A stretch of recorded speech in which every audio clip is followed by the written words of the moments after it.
As you can see here, we are talking about alternative building technologies. And alternative means that there is the main line that happens. So this is coming as an alternative. And just before we do introductions, somebody said that the Stone Age did not end because they ran out of stones. No. It's only because they came with other alternative ways of doing things that were doing better. Then Steve Jobs, the one who invented the iPhone, that's my pocket and many pockets here. He said that invention or getting alternatives distinguishes between the leaders and the followers. Because when you come up with something that is working, other people follow. So this is a very important session, and I take this chance to welcome all of us. And we will start by introductions right from the far end. Okay. Good afternoon, everyone. My name is Sam Wei here from Kumkang. Kumkang, there's a G, not an A. Kumkang Kind is a Korean company. And what we do is we manufacture aluminum formwork to replace the use of the traditional marine boards and timber when you're casting concrete. We have about 3,500 projects globally. In Africa, we only have 30. And I'll come down to Kenya, we have 15 by last year and now probably 20 by the end of this year. We have projects we started off in Libya with Gaddafi's time, about 2011, wanted to do about 50,000 units. He wanted 50,000 units for his people. Of course, whatever happened, happened. Then we came to Kenya 2014, which is our largest market right now. And we are working with people like Centum, who are here. Tilisi, we have Maisha Developments who are using our technology. Tatu City, there's Unity Homes who are in the IHS stage just across. So we have done about close to 60,000 units across Africa over the last few years. We're looking at around another 10,000 with the government housing this year, another 10,000 with Unity Homes alone the coming future. So I would say that the market is good for alternative building technologies. I'll explain why later, but like you said, the Stone Age, Africa is still in the Stone Age, literally. We still use the bricks and mortar to do our construction. So for us, with the alternative building technology, I think it's an exciting time for us. Thank you. Good. Hi, everyone. My name is Guylain Lamarck, and I'm Operation and Sales Manager for 14 Trees, which is a construction tech company specialized in 3D printing. We are the first African 3D printing company based in Africa, and we deliver the project across Africa, in Malawi, in Madagascar, and in Kenya. In Malawi, we 3D printed the first house in Africa, also the first school in the world. We are working with NGO to build more schools, to 3D print more schools. And in Kenya, we are currently working on one of the biggest affordable housing project in the world, located in Kilifi. So yes, and now we developed our own 3D printing technologies called Iroko, and that is 100% manufactured in Africa. I will introduce you to the 3D printing as a technology as an alternative building technology. Thank you. Madam Winnie? You've already introduced me, so Winnie Gitau. Kwangu Kwako Limited, sio kwangu kwetu, kwangu kwenu. It is Kwangu Kwako Limited, or you can say Kwangu Kwako. We are a contact company where we manufacture welding materials. One is a precast concrete slab, or people like calling it slabs, but precast concrete panel that is reinforced. And the other one is interlocking hollow blocks. We have been around since 2015, so we are almost a decade old. In terms of buildings, because we build as well, we've done more than 330 affordable housing, which also has about 11 classrooms and a couple of other training halls and rooms like that. Recently, we've reached a stage where we contribute to other properties, Unity Homes, Buildex, or Zima. So we also provide them with materials, panels or hollow blocks, the ones that actually suit their market. Thank you. Leander Moons. Thank you, and good afternoon. It's a pleasure to be here. I'm Leander Moons, founder of OMT's, Studio OMT Architects, that is, and we started in New York, went to Berlin, and now we're in Nairobi since last year. I'm very happy to be here. We believe in planning with optimized resources, and that includes, of course, alternative building materials. We do a lot with mass timber and timber technologies. We have already realized over 100 apartments in East African region, and currently have a base of projects here around 2,000 in mass timber only. So we definitely see that there is a good ground for alternative building technologies here in Africa. Thank you so much. And myself, to introduce myself, my name is Dr. Eugenia Mohoro, as indicated there. I'm an MEP, consulting engineer, and we are based in Nairobi headquarters, but we have branches and projects all over Eastern Africa. Most of the countries, allowed 6 countries, we are all over there. And our projects are landmark in every country. When you go, it's a project you say, and everybody will know it. Nairobi, GTC, UAP, Juba, the tallest tower, Rwanda, we have done their main port. Also East Africa, we received the first 3 fibers at the coast. So that's who we are. Now, let's go to here a little bit more. Let's start with Ghislaine. I want to ask, what is construction 3D printing? How does it work? And how does it help solve the housing crisis? 3 in 1. Yeah. Just who is familiar with 3D printing in the room? Who is familiar with 3D printing, construction 3D printing in the room? I see a few hands up. Okay, just to explain briefly, 3D printing is a new way of construct buildings that utilize large-scale 3D printer. So basically, everybody knows what is a plastic printer in a lab that can 3D print plastic objects. This is exactly the same things, but you have a printer which is much bigger. Today in Kenya, we have a printer of 10 meters by 13 meters, so it's a big machine. And the other difference is we don't print with plastic, we print with concrete or mortar. So the technology basically extrudes material from bottom up to create a structure. So it can be prefab elements like wall panels, staircase, but also an interior building. This is what we are doing at 14 Trees today. So the printer is a fully automated machine. So it extrudes the exact quantity of material at the exact location. It's computer guided, and you need only 2 operators. Okay, thank you. It's better now? I think it's better. Okay. So I was saying you that the printing process is fully automated. Okay. The machine is guided by a software and fed by a concrete pump. You have 2 operators, one at the pump controlling the materials, and one machine operator monitoring the print quality. What is the building capacity of one printer? So you have different sizes on the market. The one you can find in Kenya are able to print 125 square meters in one go. And it's a multi-story building, so you can print up to 5.6 meters high.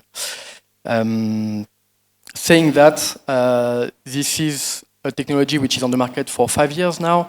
You have many projects which has been delivered everywhere in the world. Pilot project testing the technology as also proof of concept, but as well a commercial project. This is what we are doing in Kenya actually. Our project on the Kenyan coast is a commercial project. And the technology is booming because of the advantages it brings compared to conventional construction methods. It's faster to build. We'll talk about it later. It's cheaper, and it's also more consistent in terms of quality. So you have many advantages. We'll talk about it later. So in one hand, you have like these technologies and these alternative building solutions, like aluminum formwork or concrete blocks. And the other hand, you have a global housing crisis in the world due to the fast increase of the population and the labor shortage. And if we use only conventional construction methods, we will never manage to clear the backlog. Just only in Kenya, we have 2 million homes missing, and the gap is increasing every day. So I think we are here to discuss alternative building solutions to convince people that if we want to clear these backlogs of homes, we need to use all the technologies available today on the market. Not only conventional construction methods, but aluminum formwork, concrete blocks, 3D printing, and this is the only way to clear this backlog. Before you go to that other point, yes. First post it there. I want us to hear something from Madam Winnie. How have you utilized alternative building materials in Kenya, and what are the challenges? As Kwangu Kwako, we have two materials. We have precast concrete reinforced panel, and we have hollow blocks. Besides the people that's sitting here, we have laminated timber, we have rammed earth, we have earth bags. All those are alternative building materials. And more or less, we share the same problems. It can be, a few people here actually have interacted with 3D printing. It technically means even architects, designers, whatnot, don't have any skill or have not been skilled, so we have that particular gap. When it comes to panels, personally, some projects we have to send someone to actually show them how to use, because it's not a mainstream skill that a fundi will have, because like somebody said, 60% of our housing is done by local people. It's not done through mainstream developers. So it follows that people need to be trained, whether it's vocational training, capacity building. This is something that needs to be done. We also have regulatory issues. Like you said, it's from Stone Age, it was slower. Alternative building materials are supposed to be faster. The regulators are slower. Mm-hmm. So it follows, they are chasing us. So it's actually not something that is working out properly at the moment.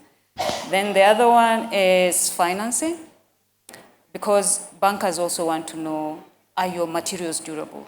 Do you have 20 years, something that has been around for 20 years, whatnot? Even the customer, like when we built our first prototype, we had somebody from Engineers Without Borders and also some people from Kenya. And then the first thing, the Engineers Without Borders engineer literally jumped to the wall. And he almost snapped his collarbone, because he was like, this thing is very thin, it is 2 inches. How is it that it's durable enough? So Kenyans are used to 9, 6 inches, 4 inches kind of wall. They see 2 inches, the first thing they do to actually feel like this thing is solid. So it's the idea of you're used to something, it's cultural, then there's perception, then the durability, then there is cost as well. Somebody is like, this is a new technology, therefore it follows, it is expensive. Nikienda Ndarugo, if I go to Ndarugo, I'll get a stone at 35 shillings, 45, you're selling me a block that is 65 or 75 Kenya shillings. What do you mean you're cheap? Okay, these are some of the things that are actually coming across. Thank you so much. He has used a lot of vocabularies. Rammed earth, interlocking blocks, blah, blah, blah. Maybe you can follow her later for that.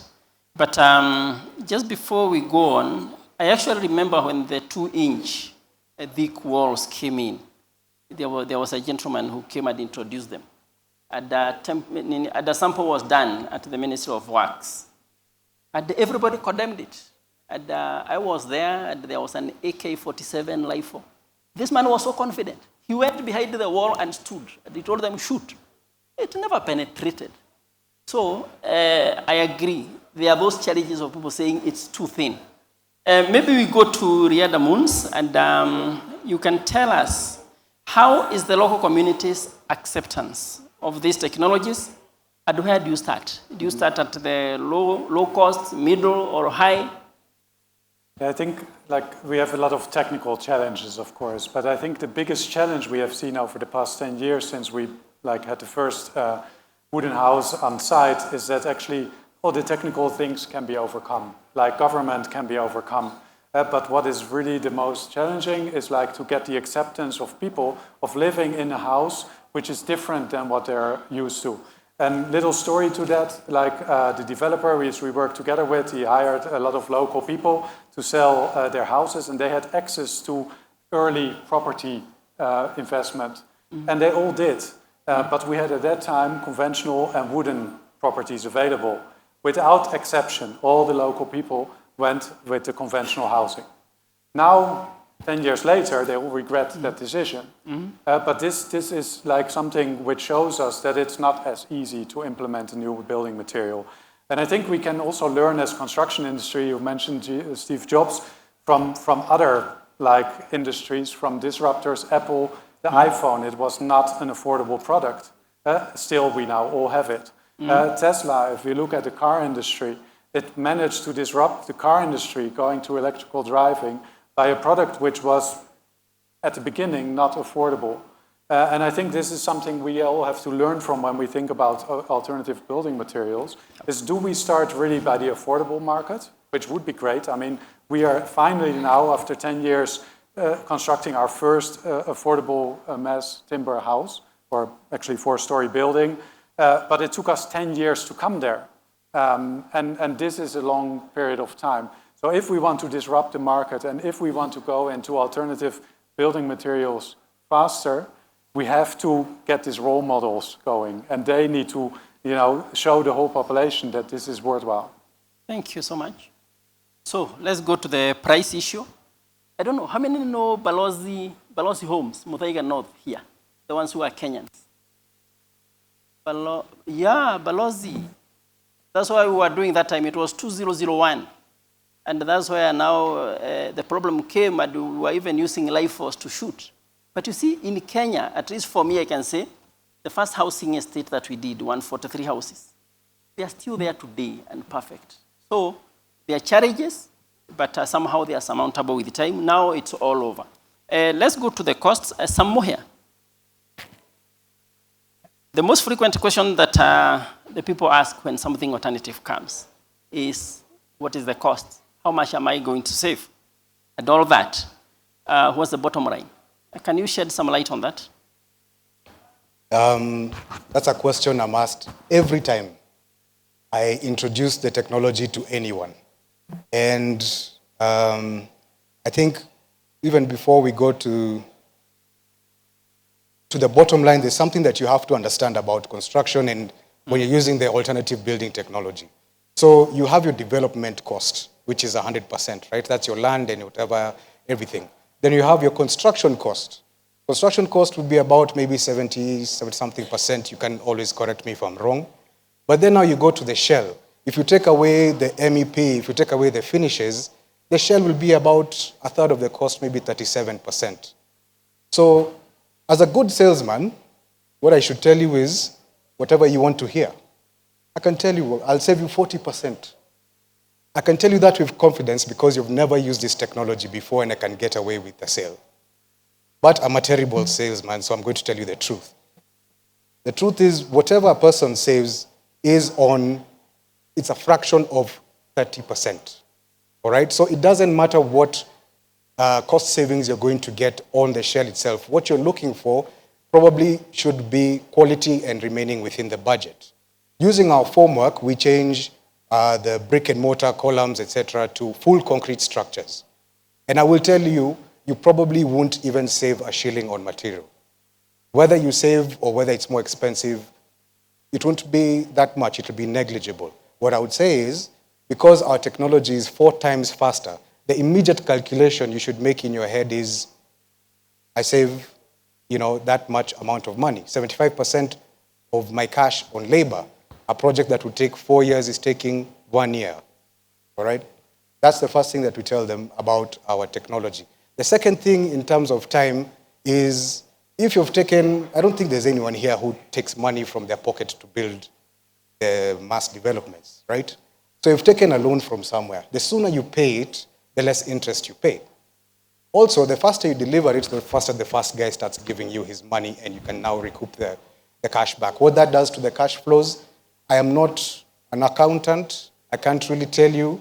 If you go to Unity Homes, I ask them, have you saved money? They're like, yeah, we saved a bunch. Where? They're like, I don't know. They don't know because it's so complex everywhere. But time as a factor is a very big deal.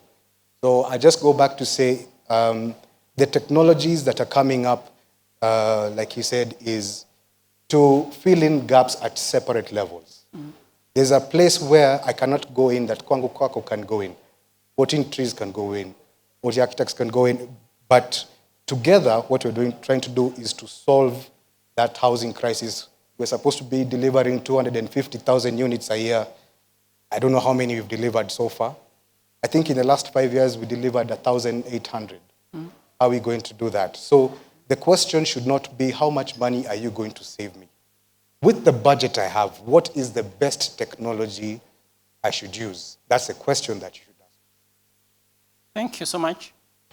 That's a big challenge. I was just called from this conference and I left a bit by the State Department for Housing at 10. And I went there and I found other people also. And we were being told the same thing, that the houses that we want to build for people should cost 22,000 shillings per square foot. I don't know, in dollars. You see, so cost is normally a big issue. And because you have mentioned about how to surmount, I want to come to Winnie. And I want to ask her to explain to us, how do we overcome the challenges of adoption of this technology, and what are the strategies that can be put in place to surmount? I think what he has actually talked about is one among them, because it's partnership. For instance, we've worked with Buildex and Zima. They use different technologies. They've used panels, they've used interlocking blocks. They've used a couple of things. That is one way to increase the uptake. The other one is, so long as it is taken up, the unit economics become better. They become cheaper. And then we also have you have your own show house. Somebody has another one. For instance, we have UN Habitat have a house they have supported Lukenya University to actually use hydrofoam to form their hostels. That is way out there. Then we have somebody else who is using earthbags. It's the same St. Jerome in Nakuru. That is also supported by Habitat. We have a couple of people who are supporting building, but they are way scattered around. So is it possible for us to put a location where we have all those things in place? Okay, we have affordable housing.